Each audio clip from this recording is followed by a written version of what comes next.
It's Winnie the Pooh's favorite treat. It's sweet and sticky, and it's all produced by an industrious and intelligent insect whose miniature society is one of the most sophisticated in the animal kingdom.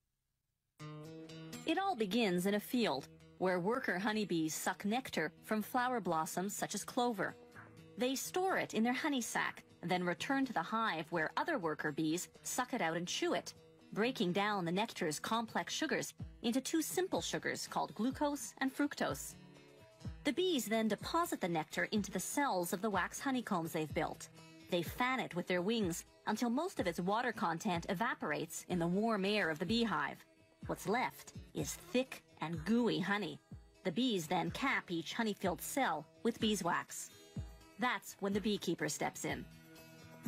Bees will sting if taken by surprise, so the beekeeper sprays the hive with smoke from burning pine needles, a scented warning that foreigners are about to enter the hive.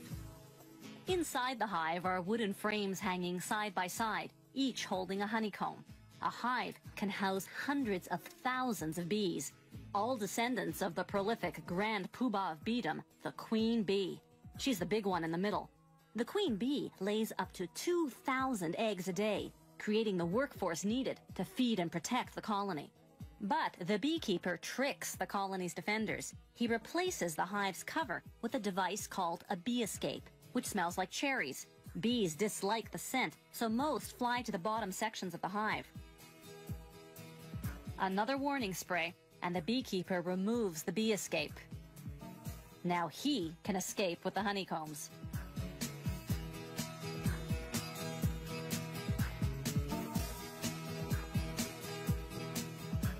Inside the honey factory, they put the honeycomb frames on what's called an uncapping machine.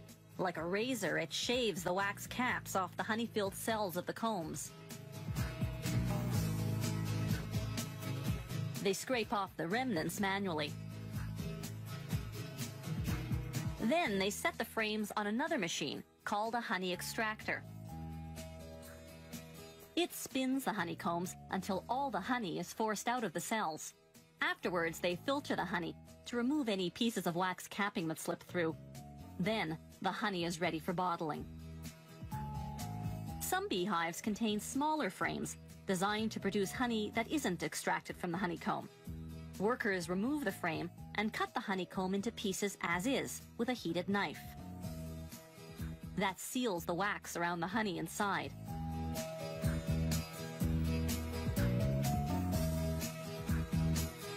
You eat it, wax and all.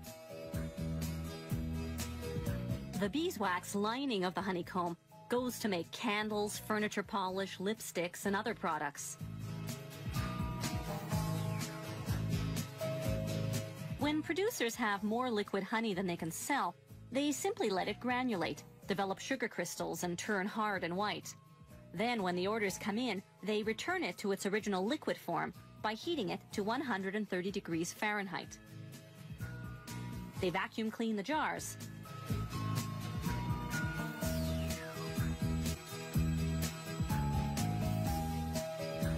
Then fill them. One beehive can yield up to 7 pounds of honey in a single day. That's much more than the bees need for themselves. The surplus is what we end up eating. Honey production today is both efficient and humane. For centuries, the only way to harvest honey from hives had been to kill the bees. Then, in 1851, an American beekeeper invented a way to get the honey, yet spare the bees. His method, with the removable honeycomb frames, is the one we still use today.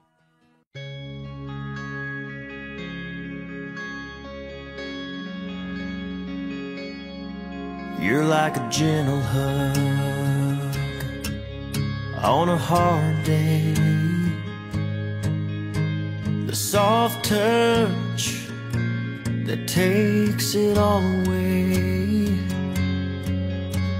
And when we kiss, it puts my mind at ease.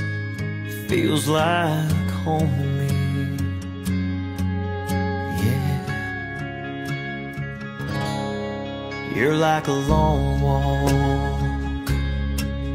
on a summer night,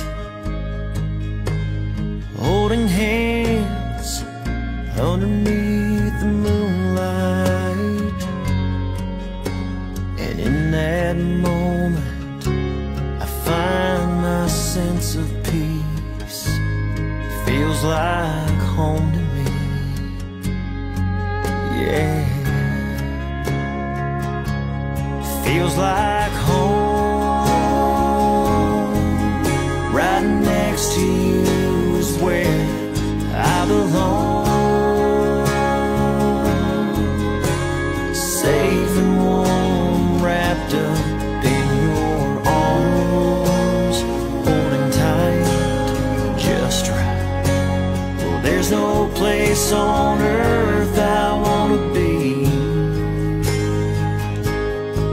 'cause here with you feels like home to me.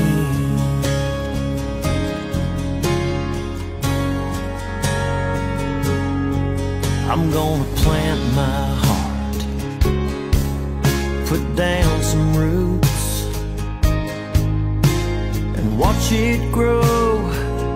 Girl, we're gonna see us through, 'cause I found the one who I never wanna leave, and she feels like home to me, yeah. Feels like